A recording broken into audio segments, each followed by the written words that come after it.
გლების შემოსევის დროს გუშინ ყველაზე დიდი ზარალი ახალდაბაში ზვიად ჩადუნელის ოჯახს მიადგა. ფერმას შინაური საქონელი სისტემატიურად აკლდება. გლებმა 8 ღორი შეჭამეს. 4 მოვიდა დაგლეჯილი. გავრეკეთ იქვე ეზოსთან ახლოს დღეში. და დანარჩენები კუდრები ნახეს, იქვე ახლო ყრიან. ამ ხელა ზარალი იქნებ ცოტა რაღაცნაირად დაგვეხმარონ. გელი წოფის მატარებელია და იმის პროდუქტის გამოყენება არანაირად არ შეიძლება. ამ ზაფხულის განმავლობაში მთლიანად არის 20-22 სული ხო შეჭმული. დაბა ახალდაბაში აცხადებენ, რომ გლების შემოსევის ფაქტი აქ პირველი არ არის. ტყის პირას მცხოვრები 30 ოჯახი ყოველდღიურად საშიშროების წინაშე დგას. მატერიალურ ზარალთან ერთად ისინი ამბობენ, რომ საფრთხე ადამიანების სიცოცხლესაც ექმნება.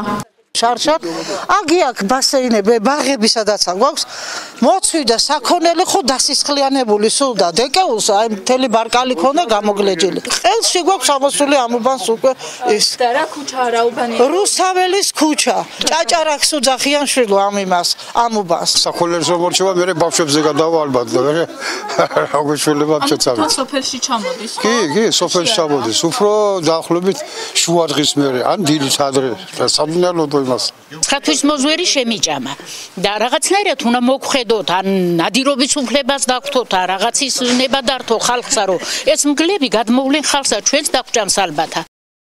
იმის გამო რომ მგლები დაცულ ტერიტორიაზე ბინადრობენ ადგილობრივების თქმით ნადირობის უფლება არ აქვთ.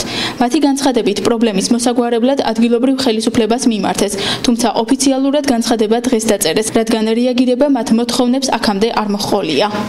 დაველოდოთ ამ განაცხადის მერე ან ანაზღაურებას, ან გვერდში დგომას, ან სამონადირეო ჯგუფი გამოყოლო, რაღაცა მოხდეს. ვარ ძალიან ცუდ დღეში და მიდი საქმე იქითკენ რომ შესაძლებელია უკვე ფიქრი დავიწყოთ იმაზე რომ საერთოდ აღარც ფერმა ვიყოლიოთ, აღარც ღორი და აღარც ძროხა და როგორც გარბიან და გაქცეულია 80% უბნიდან და საქართველოსთან მეც იმ გზას დავადგე. ალბათ აუცილებელი იქნება სადღაც როგორც სხვა რაიონში მოხდა რა მობილური ჯგუფი რო შეიქმნოს ოფიციალურად. ზარალის ანაზღაურებას თუ აუნაზღაურებს ზარაგულზე ეგ არ ვიცი როგორ არის როგორ დაждდება როგორ ჩაждდება კანონმდებლობით როგორ არის რეგულირებული ეგ მაგის საქმის კურსში არ ვარ მაგრამ ის რომ ინფორმაცია ალბათ მუნიციპალიტეტი გადაწყვეტს.